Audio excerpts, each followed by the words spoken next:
Hello guys! It's Saturday. I don't know if kinig niyo ako kasi mahangin, pero sana rinig niyo ako. So yeah, it's just me today. Pero mamaya magkikita kami ni Kyle. May pasok kasi siya ngayon pang umaga. So ano na ngayon, 12:45. Maglalakad ako papunta sa Bristol kasi magpapanails ako. Yes. Tumis ko lang mag-inarte. Bakit ba? Yeah, kasi parang 6 months na rin ata yung last na panails ko. So, wala lang. Gusto ko lang. Kasi it's Christmas. Mag-graduation na rin. Naghahanap lang talaga ako ng reason kung ba't ako magpapanails. So, yeah. 1 PM yung appointment ko. Naglalakad lang ako ngayon kasi malapit lang naman. Mga 10 minutes na lakad. Nandun na. Then, after ko dun, sakto out na rin na ni Kyle. So, punta kami Square One. Kasi, may titingnan lang rin ako dahil Christmas party namin sa work next week. May Secret Santa. So, yeah. Nihingal ako. Oh my God. Yeah, so, lalakad lang ako. Tapos, update ko kayo mamaya. Pakita ko rin sa inyo kung ano yung design. Actually, tagal ko iniisip kung ano. Alam mo yung parang dami kong gusto pero doon pa rin tayo sa pinakamurang design. Mahal din kasi dito. Yeah, I'll update guys later.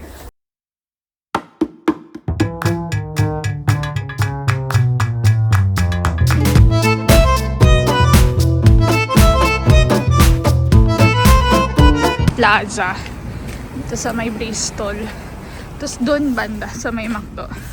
Yung Panios. Rhinas yung pangalan. So, punta tayo doon. Ayan, dyan. Sa Rhinas. Malapit din dito yung kay Kyle na pinapagupitan. Which is yung King's Barber doon banda. Pasok lang tayo, guys. Ayan, Rhinas. Hello, guys. We are done. Isang oras na. So, punta ako ngayon sa Square One. Ako na intayin siguro si Kyle kasi 2 o'clock pa lang. Mga 3:30 pa siya. Pag inintay ko pa dito. So, punta mo na ang Square One. So, ito pala yung nails ko. It's super simple lang. Hindi ko alam kung kita nyo. Pero natural nails yan. Hindi ako ngayon tawag yung extension na acrylic kasi hindi ko siya fit. And hindi ko din kasi na-maintain. So, natural nails ko lang. Then, may McDo dito. Tingin tayo muna kung ano pwede. Yun na nga. Pag-decidean ko na umuwi na lang muna. Kasi 10 minutes lang naman yung lakad. Tapos mamaya, sabay na lang kami ni Kyle punta sa Square One. Kasi anong oras pa lang, 2:15 pa lang. So, kapag iintayin ko si Kyle sa Square One, most probably mga 3:30 or 3:40 pa siya makakadating. Hindi ako naman mag-intay ng matagal. And nanonood na lang muna ako sa bahay. Kasi sobrang hook ako dun sa pinapanood kong Netflix ngayon. I mean, pinapanood ko sa Netflix ngayon. K-drama. Dati pa siya, title is Alchemy of Souls. Like 2022 pa siya. Ngayon ko lang siya na-tripan na panoorin. Sobrang hook ako sa mga nangyayari. Kaya uwi muna ako. Sayang yung isang episode na matatapos ko pag iintay kay Kyle. Kaya yun. Yan, naglalakad ako. Yan. Ito naman yung usual na nilalakaran ko. And may papakita pala ako sa inyo. Ito na yun. Ayan na. Binigyan nila tayo ng cuticle oil. May pa-freebie. Kasi medyo mahal din eh. Yan, so yan.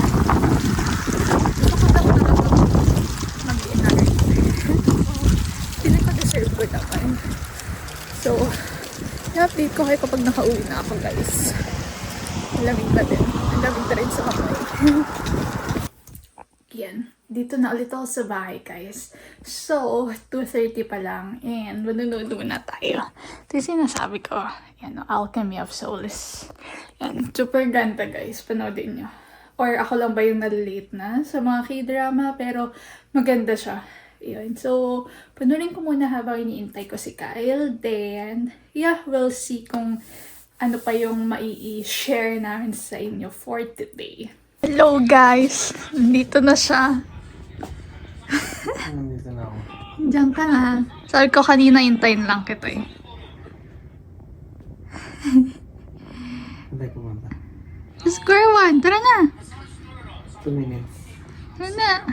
2 minutes. Sabi ko kasi sa kanila, iintayin kita. Hmm? Iintayin kita. Tapos kaya rin ako umuwi kasi manonood pa akong isang episode. Kuya pala Kaya umuwi. Kasi may time pa manood pala. Natapos ko isang episode, tapos yun, nung pagkatapos tapos na rin siya maligo. Diba? Sakto. Punta na kami ng square one. Yeah. Kaya pa siya eh. Tara Balik pa akong trabaho. Ngayon lang ulit ako nagtrabaho ng weekend kasi. Yung Yeah. mga katrabaho ko nga dun. Kyle, why are you working on the weekends? It's not normal. Yeah, kasi nga, ano na siya. Tagal na niyang weekends off, tas ngayon lang ulit. Isang buwan na ba? 2 months? Lagpas 1 month na, siguro mga 2 months na. 2 months na siguro. Tas ngayon lang ulit. So, yeah. Tara na! Bago mag-sunset. Yeah.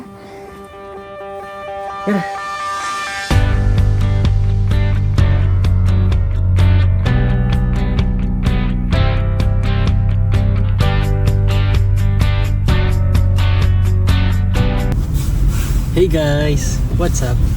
Welcome back to our channel. And for today's video, ano bang pag-uusapan natin for today's video? Kasama na kami anyway.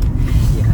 Yeah, so gusto lang naman namin i-share sa inyo na kahapon is 2 years na kami sa Canada. Second Yun lang. anniversary in Canada. Bye! Yun lang. Yun ang gusto namin i-share sa inyo. 2 years na kami dito. Sabi ko nga kay Kyle, ano, parang hindi 2 years, parang ang tagal na namin dito, no? Sabi niya kahapon, parang tagal na natin dito. Parang hindi lang siya 2 years. Sa sobrang bilis ng panahon. Tapos ang dami namin ginagawa, ang dami nangyayari. Parang ang tagal-tagal na. Yes. Feels so long. Kasi yun nga lang ang buhay namin dito sa Canada. Ano lang, work lang talaga. Tapos, yun lang, work lang. Tapos pahinga, off ng 2 days. Yeah. Yun yung after namin gumraduate. Like after na matapos yung co-op. Talagang full-time work na bihira kami magkaroon ng bakasyon na more than 2 days. Minsan maghiwalay pa dati. Nung ano pa, nung sa hotel, sa front desk pa siya nagtatrabaho dati. Lagi maghiwalay yung off namin. Yes.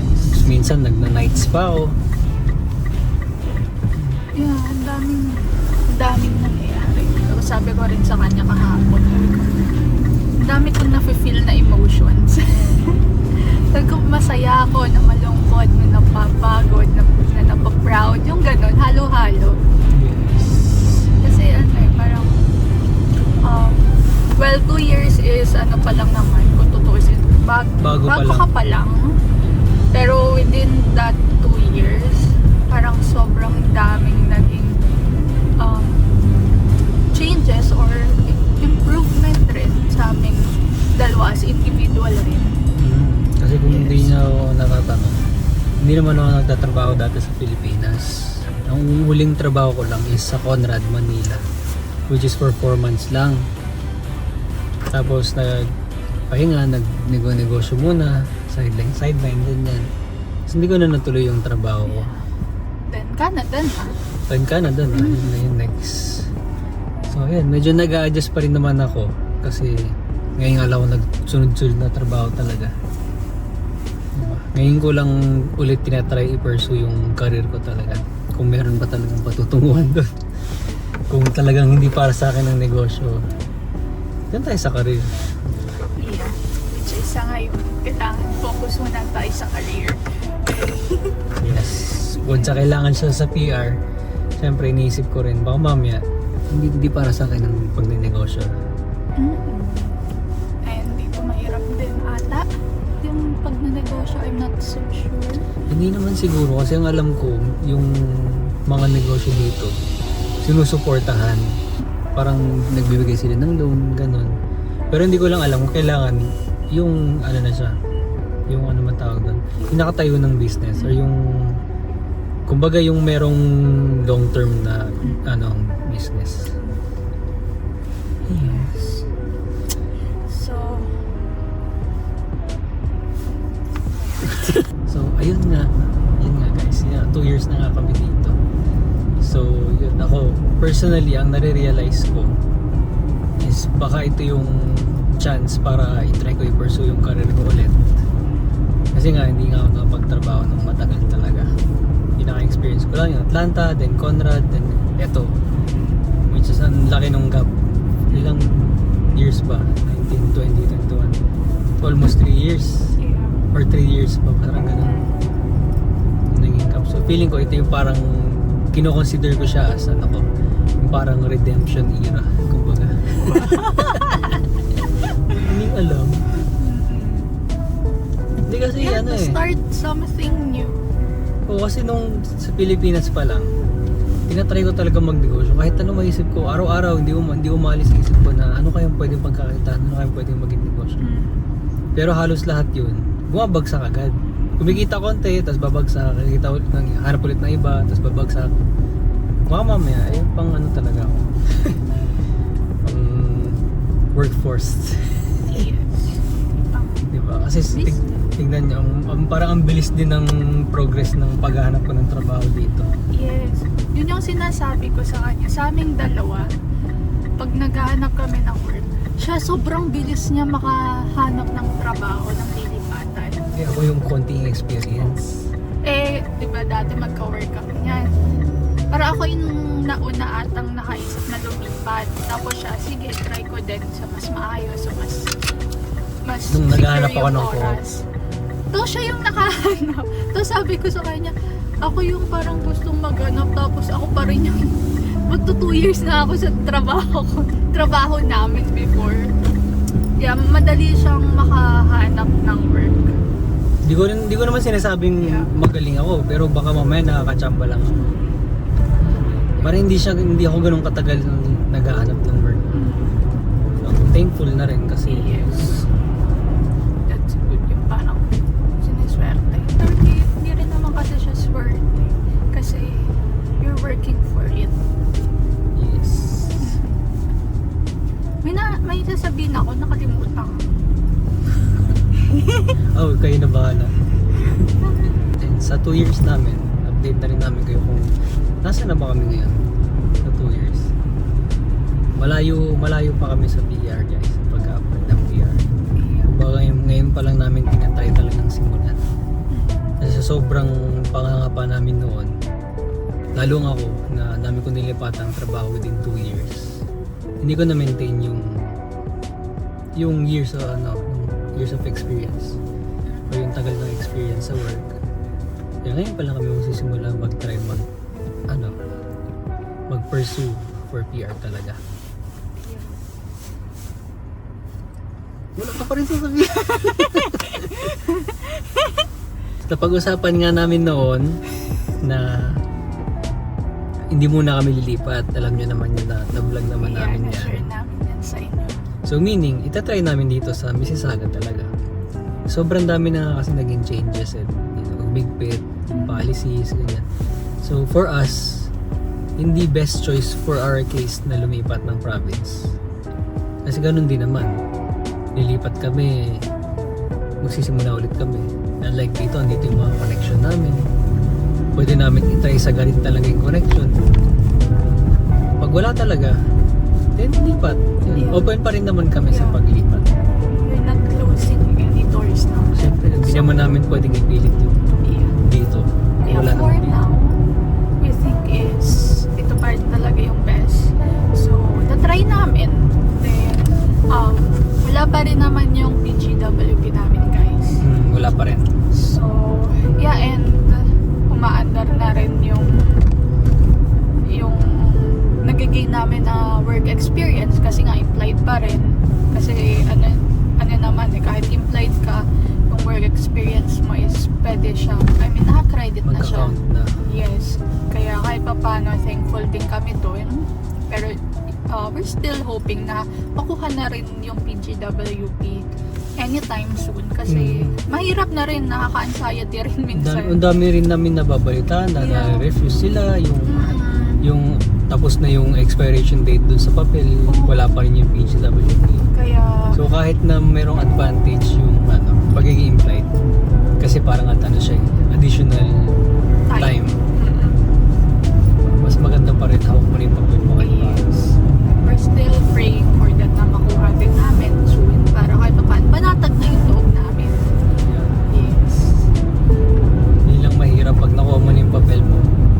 Talagang Yun na talaga. magka-countdown na yung Oo. 3 taon. 3 taon mo, Pag wala talaga. Yeah. Ito meron pa kami parang trial card pa kami. Nasabi ko nga kanina na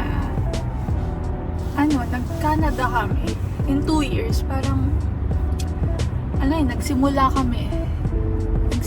kami no? Yung panibagong life. Talagang zero. Wala naman kami Oo. kamag-anak. Wala kami Wala kaibigan talaga. dito. Kaya madalas kasi parang napapaisip ako na nare-realize ko yung mga bagay-bagay na dati kami, parang enough lang yung meron kami, nagkatsaga kami sa ganito, ganyan. Ngayon, hindi naman super grande, pero at least kaya na namin. Oo. Yan, katulad nito, may sakyan kami, nagkaroon kami ng space na kahit hindi ganun kami ka-comfortable financially, kahit papano nasusustain namin yung buhay na gusto namin. Yeah, oo. Kasi Yeah. baka mamaya may mga nagsasabi sa inyo or baka may nakakaisip naman sa inyo na hindi pa naman kami PR, ba't ba kami bumili ng sasakyan? Bakit kami kumuha ng sariling space? Pero kasi ito yung yung mga pinaghirapan talaga namin, yung sa sarili naming bulsa. Walang hingi, ganyan. So, kung ano yung buhay na feeling namin, magiging komportable kami. Na while we are here, kasi hindi lang naman yun na ba't kayo kumuha ng kotse, hindi pa naman kayo, sure na andyan kayo. Pero yun nga, within that time na nandito kami, ano ba yung parang makaka-help sa amin kahit yung pang everyday. Oo, kasi Diba? isa rin naman dahilan kung bakit kami kumuha sa sasakyan. Parang peace of mind na. Alam mo yun, parang mas papadali yung paglaban namin dito. Kasi hindi naman madali mag-commute talaga sa mahirap, totoo. mahirap. Lalo sa kanya kasi siya na yung nagko-commute madalas. mag-commute. Dati, diba? Nung layo pa yung bahay namin, aga namin gigising, 6 o'clock para sa 8 o'clock na pasok namin sa school kasi yung biyahe namin Sa oras. 1 oras, tapos lakad pa kami ng mga 15-20 minutes. Sa snow pa yung winter pa yun. Oo. Kaya alam ko na, alam naman namin na everyone Diretso na lang ako. everyone na nagpunta dito sa Canada is nagsa-start ng panibago, nakikipagsapalaran, parang gano'n. For change, for betterment of life. Yeah. Iba't iba lang talaga tayo ng Diskarte. diskarte and pagsubok sa life. Pero yun yung mga realize ko na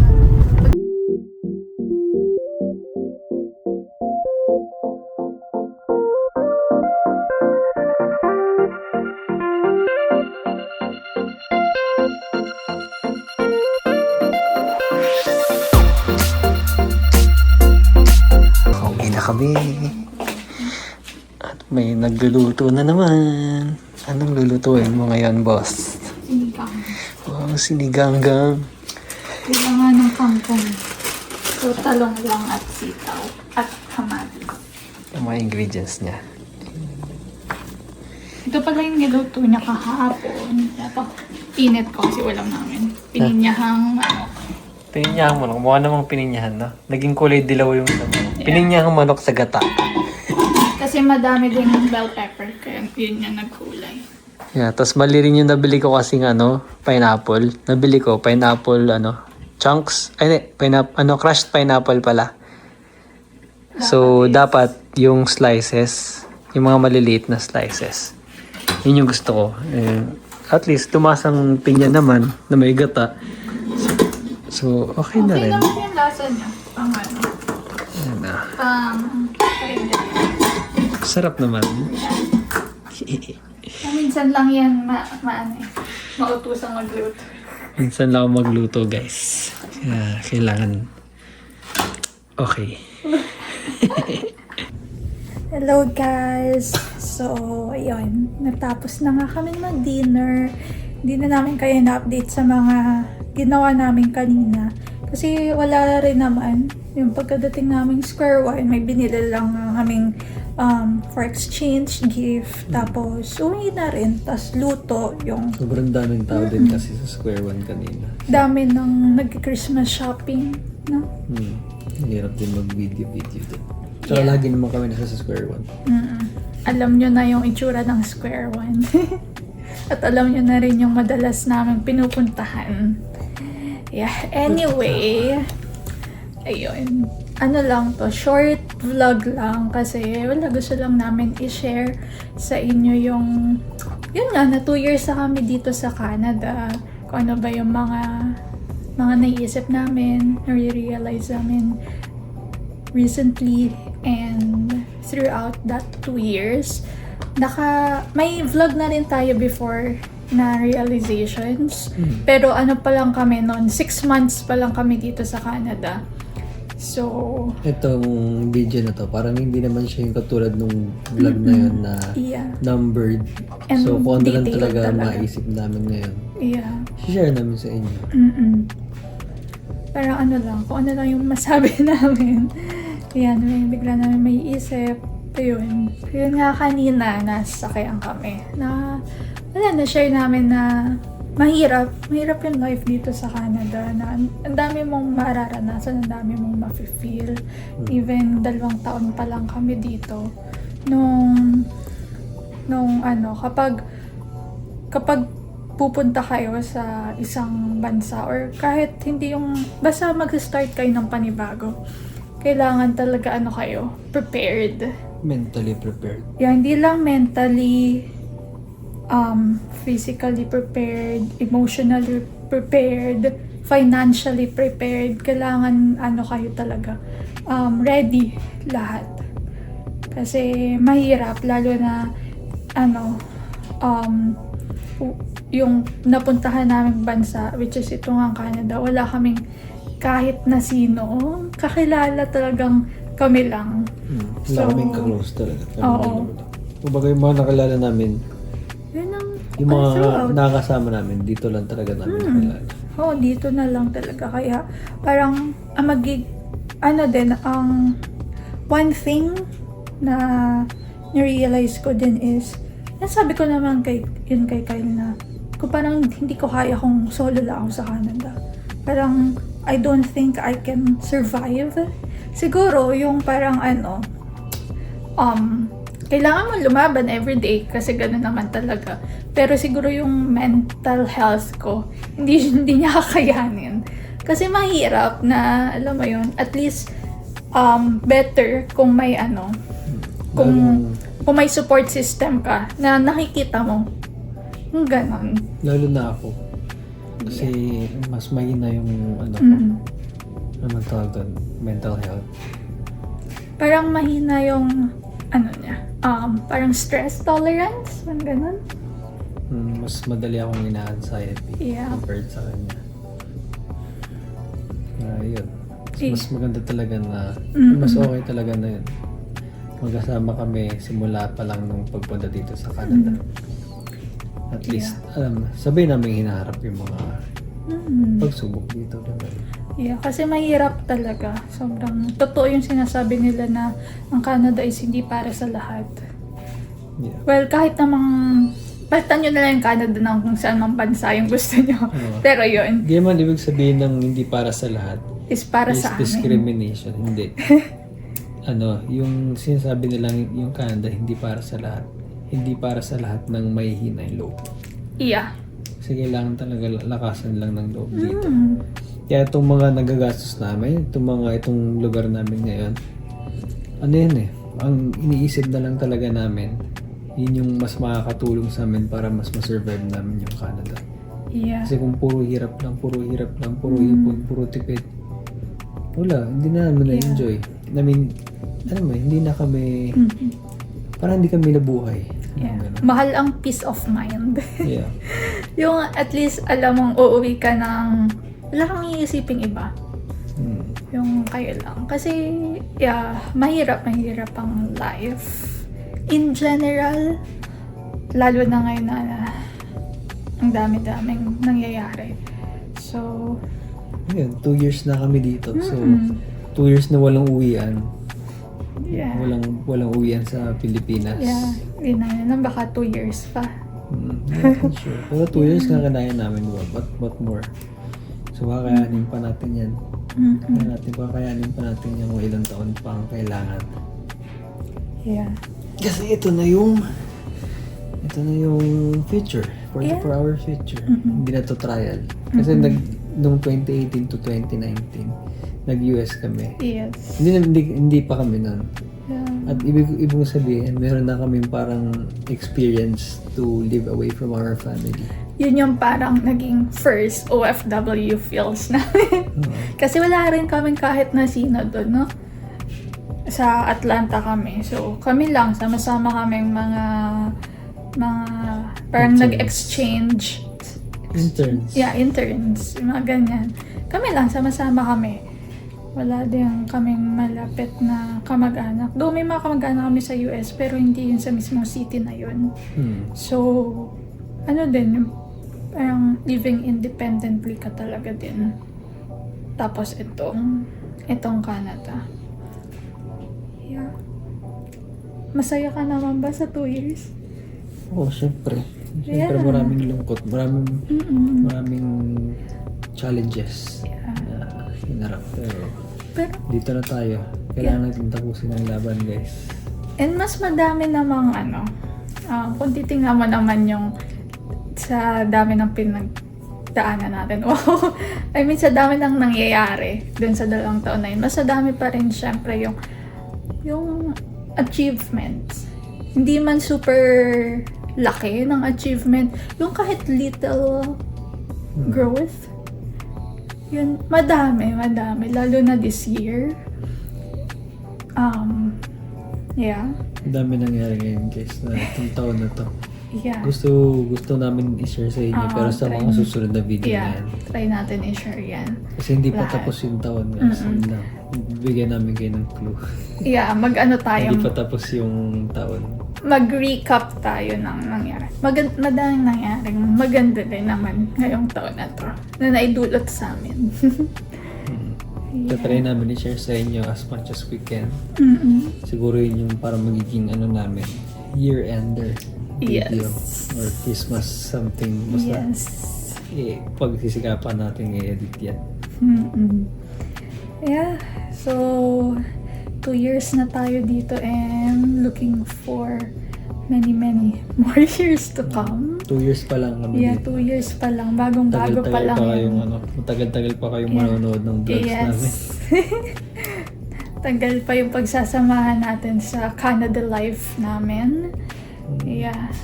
And hindi pa natatapos dito yung journey natin dito sa Canada. Nakita ko nga yung post ko sa Facebook. Nag-memory kasi. Yung memories. Yung 2 years. Sabi ko doon, parang this is the life. This is, a risk na I will always take something like that for a better life and growth as an individual. Na, well, to be honest, hindi ko naman siya nakikita yung growth, yung mas maayos na life sa Pinas. So, dito natin yung tutuparin. Sana, pagpapalain. But yeah, matagal pa yung journey natin. So, samahan nyo kami. And patuloy naman namin i-share sa inyo kung ano yung mga nangyayari sa amin na makaka-help din sa inyo sa mga nandito sa Canada or sa mga gustong pumunta dito sa Canada. Kaya mag-subscribe na kayo guys. Malapit na tayo mag 1,000. 1,000. Para mas Konti tuloy-tuloy na ang lang. upload. Yeah. Weekly lang kami nakakapag-upload. Kasi- Kasi busy-busy rin. Kaya, pero tinatry namin talaga na every week at least meron kaming may upload. Meron din kayong mapanood kahit paano. Hindi man siya yung gagala kami somewhere. Kasi syempre kailangan din namin magtipid na totoo lang. Kasi yun sa mga New Year's resolution namin, titipid. So, expect nyo na mas madalas same place lang yung makikita nyo sa vlog. Yeah, lalo na ngayong winter. Yeah. Talagang dito lang kami. Pero try namin talaga mag-upload. ng- Yes. Mas mapapanood yan, mas may makukuha kayong matututunan or mag-enjoy ba, ganun. Yung hindi boring panoorin, tatry talaga na. Yeah.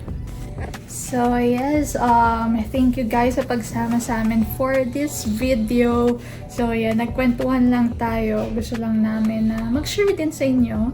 And yeah, thank you guys ulit sa pagsama. Don't forget to comment, like, and subscribe to our channel.